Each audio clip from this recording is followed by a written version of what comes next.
Volvemos con el tercer bloque de Foro Médico, hablando de disfunción eréctil. Vamos a cerrar este capítulo acá en el tercer bloque, luego vamos a hablar de las enfermedades de transmisión sexual. Y vamos a, obviamente, enfocarnos en el tratamiento, ¿sí? Muy interesante, les decía ya en el primer bloque, las ondas de choque. ¿Qué son las ondas de choque? Un tratamiento que realiza el doctor y su equipo con el doctor Anano en su clínica. ¿Y de qué se trata, doctor? Es para tratar la disfunción eréctil, pero explicarle a la audiencia de qué se trata. Sí, este es un tratamiento que surge aproximadamente alrededor del año 2003 de estudios provenientes en animales, inicialmente. Mira. Sí, es un médico muy prestigioso, un urólogo, el doctor Tom Lu, en los Estados Unidos, que siempre ha estado trabajando principalmente, él es uno de los pioneros en reconstrucción peneana usando antebrazos.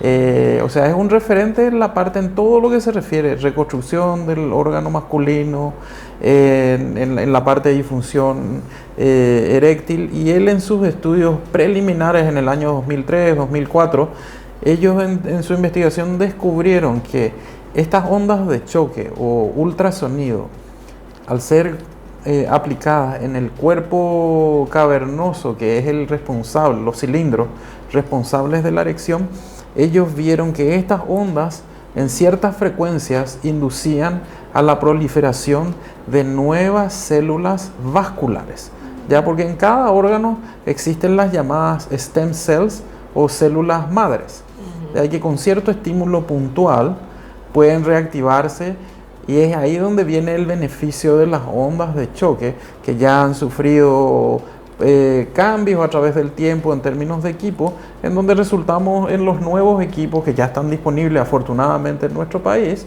en donde nosotros podemos proveer, basado en todo este estudio básico que imagínate, son casi 20 años, ¿cierto? Sí, 20. Hasta llegar a este tipo de equipos que son realmente efectivos y que están recomendados en la literatura médica moderna. ¿Son descargas eléctricas? No. Onda de choque. Ondas. Sí.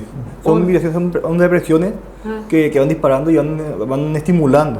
Como un los estímulo. tejidos, sí. Así una especie de radiofrecuencia que hacemos sí. nosotras, las mujeres, para estimular el colágeno y todo lo demás que dicen. Similar, porque sí. es una estimulación lo que se hace. Sí. Ahora, ¿es doloroso, es molesto? No hay ningún dolor, ¿verdad? Puede ser que sienta un poco de cosquilleo, pero no hay ningún dolor en el procedimiento en sí. Ya, y son varias sesiones. ¿Cómo abordan ustedes esto? Depende de cada implementación del paciente, se ve, pero hay un estándar más o menos de 5 a 6 sesiones una vez por semana. 5 a 6 sesiones una vez por semana. Ya. Las sesiones todas juntas, digamos, o 5 o 6 sesiones. Una vez por semana. Una vez por semana. Sí. ¿Y cuáles son las ventajas que tiene la persona, por ejemplo, que se someta? ¿En cuánto tiempo? Porque, como dije en programas anteriores, estamos en la cultura de la inmediatez, queremos ver ya el resultado. ¿En cuánto tiempo la persona experimenta? Bien, acá hay que dejar bien claro que las ondas de choque son un complemento a otros tratamientos que un abordaje integral. terapéutico Claro, integral. Volvemos claro. a lo mismo. Lo mismo, o sea Sí. que yo le voy a decir al paciente, quiero que tome esta pastilla en esta dosis, que esta pastilla va a mejorar el flujo sanguíneo peniano, Ya. le vamos a hacer las ondas de choque y la tasa de éxito o la chance de que mejore se incrementa, porque esto es un plus más esto, y se incrementa con eso la tasa de éxito total. ¿En cuánto tiempo se puede comenzar a ver el resultado? Mira, esto también es bastante variable y es caso por caso. En la literatura se ve que al terminar las ondas, en un lapso de 3 meses, el paciente ya va a comenzar a ver un resultado objetivo al uso de las ondas de choque. Se estima que el efecto residual del tratamiento, porque eso también tiene que quedar claro al paciente que va a recurrir a esto, el efecto residual puede ir de 6 meses a 9 meses. O sea, ¿esto qué implica? Que probablemente a los 9 meses al año el paciente va a necesitar nuevamente de someterse a este tipo de tratamiento adicional. Temporal vendría a ser, temporal es la... Claro, pero ahí también viene, por ejemplo, el varón se hace y ahí el urólogo le va a decir, necesito que controles tu presión, necesito que no subas de peso, necesito que empieces a hacer actividad física regular, necesito que cambies tu dieta, porque una vez ves... Que disminuya el consumo de alcohol. Que disminuya el consumo de alcohol, porque ahí una vez más no podemos solucionar un problema de raíz pensando que una pastilla mágica nos va a solucionar todo. Es el enfoque integral del paciente. Ya, hablando de pastilla mágica, el Viagra, ¿está también dentro de para este tipo de tratamientos? Sí, se usan varios tipos de medicamentos. Se llaman 5-fosfodiesterasa, son medicamentos que se usan para estimular la liberación de óxido nítrico que ayudan a mantener, a iniciar la erección, ¿verdad? También estamos como parte con farmacológica de este tratamiento. ¿Este medicamento es de venta libre? Pregunto, no sé, por eso pregunto, ¿es de venta libre? ¿No tiene riesgos el consumirlo así si es de venta libre? Y en los países civilizados sí, ¿verdad? Son bajo control, ¿verdad? Bajo control. O el urólogo o el médico de familia, o algún profesional médico es suscrito. ¿En Paraguay? Acá en Paraguay creo que todavía sigue siendo venta libre. Venta libre. Pero ¿y cuáles son los riesgos de consumir Viagra sin prescripción médica? ¿Qué puede suceder? Y lo que se ve es lo que se ve, ¿verdad? Infartos, ¿verdad? Es decir, no es que incremente, lo ideal sería que se vaya el paciente a consultar que quiere comenzar a consumir ese tipo de medicamentos. Se hace el mismo esquema hay un esquema de riesgo que uno mide para decir cuál es el riesgo que tiene el paciente de tener un infarto. Se hace el mismo cuestionario y se ve realmente si el paciente está como para poder usar ese tipo de medicamentos o no, ¿verdad? Lo ideal sería pasar por ese control y luego comenzar a usar los medicamentos.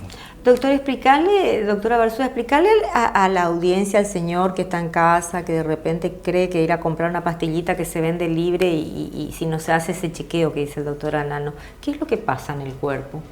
Mira, volvemos, si querés ser tapa de periódicos, sí. ¿Cuántos casos no se ven? ¿Cierto? Que es un hecho real, sí. Que se ve, que hay casos escritos.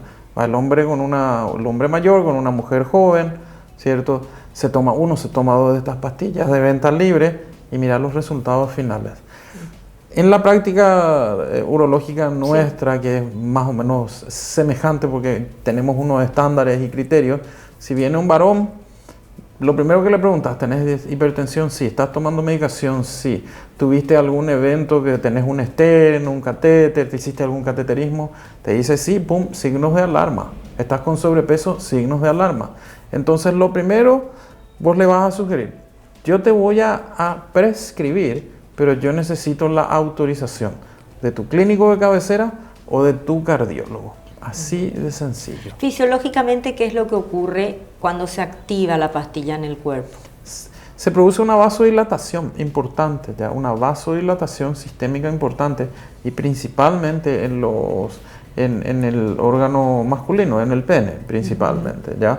Esto causa una redistribución de la sangre y aparte, al producirse esto, se produce un incremento de la frecuencia cardíaca, se produce un incremento de lo que se llama la cantidad de veces que late y sangre que saca el corazón, que eso es fracción de eyección, frecuencia, ritmo, y todo esto contribuye a que puedan haber eventos indeseables como terminar en un infarto. Un infarto masivo. Sí.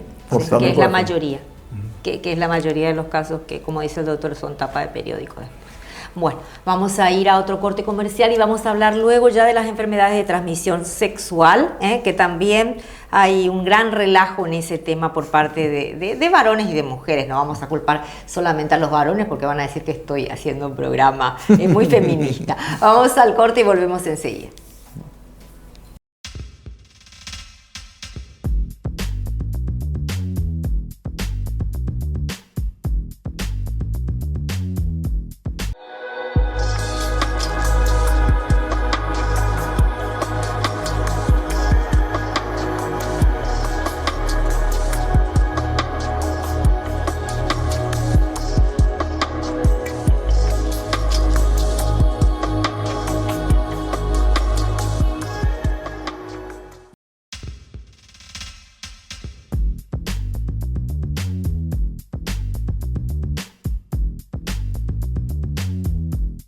Volvemos con el cuarto bloque de Foro Médico hablando de disfunción eréctil y de enfermedades de transmisión sexual. Ahora ya arrancamos con este capítulo de enfermedades de transmisión sexual. ETS creo que se dice, ¿no? Enfermedades de transmisión, esa es la sigla.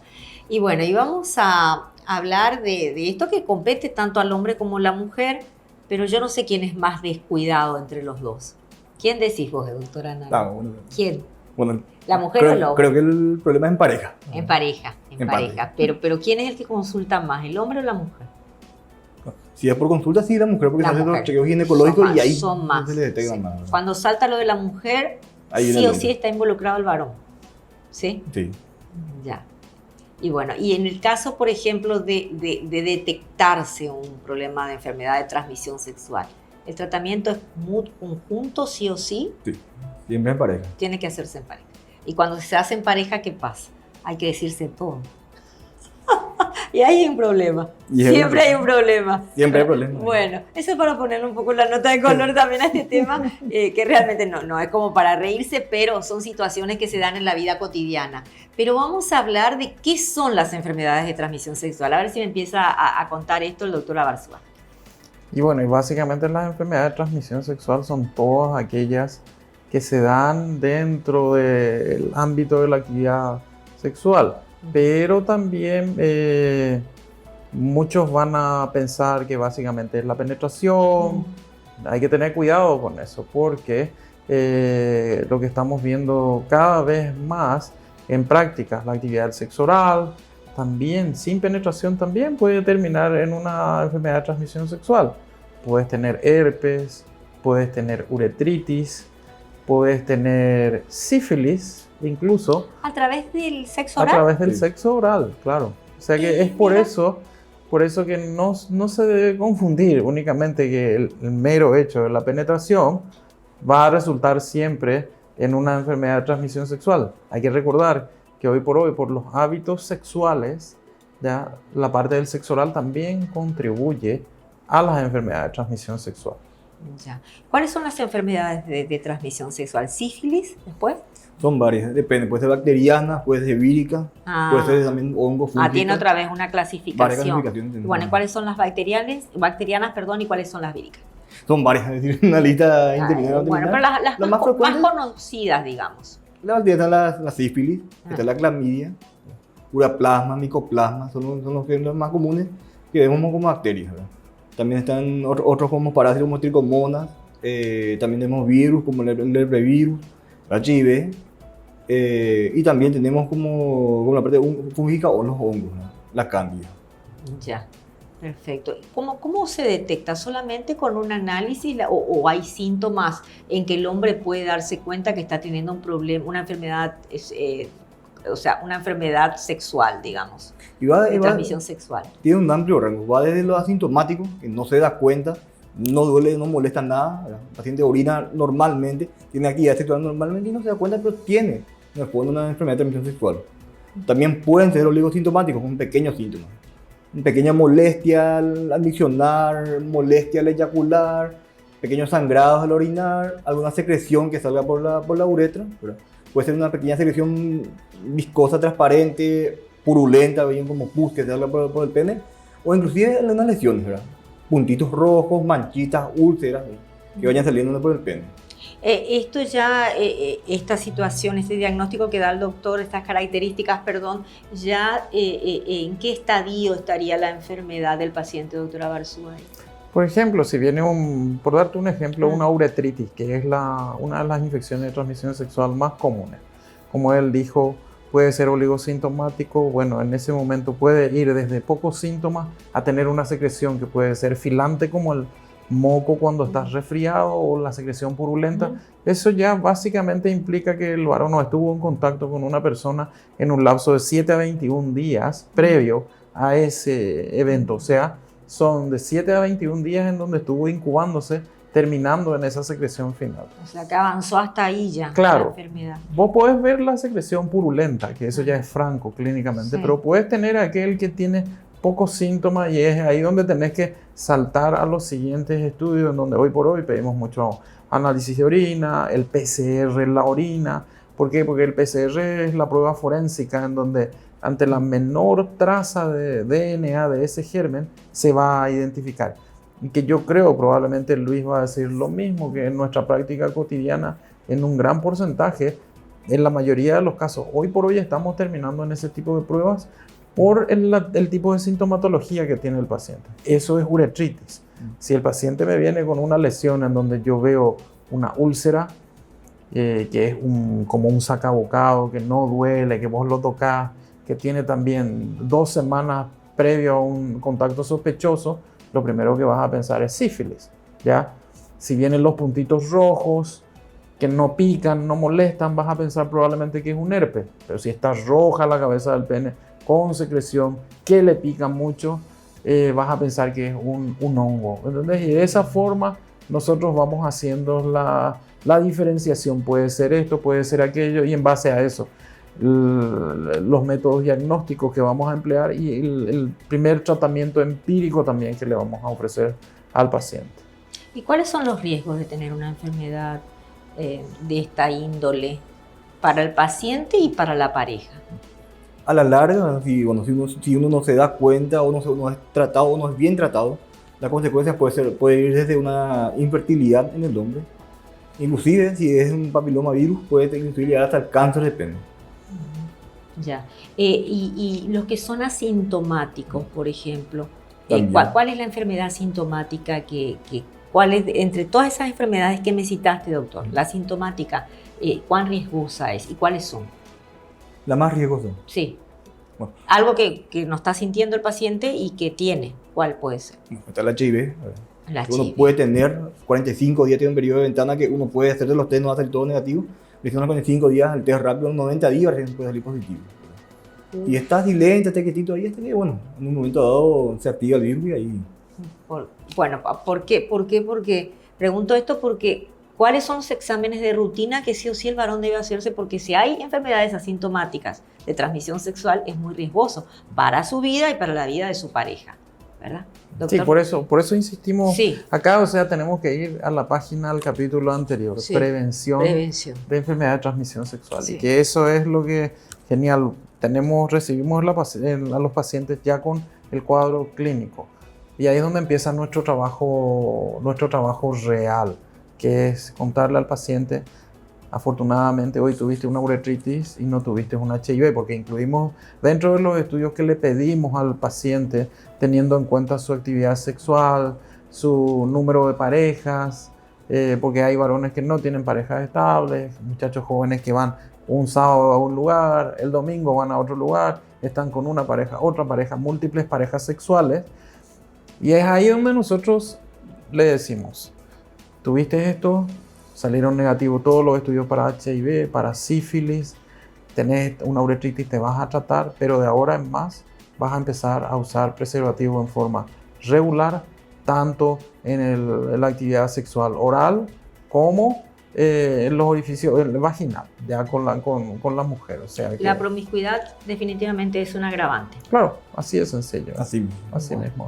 Bueno, vamos a hablar de esto ya en la parte final, seguramente también las recomendaciones, exámenes de rutina, qué importantes son, los controles, también por supuesto saber si dentro de la prevención, que está lo principal, el uso de preservativo, el paraguayo lo usa o no tanto. Esa es otra pregunta que les quiero hacer. Vamos a ir al corte y parte final del programa. Los muchachos están muy atentos, les cuento.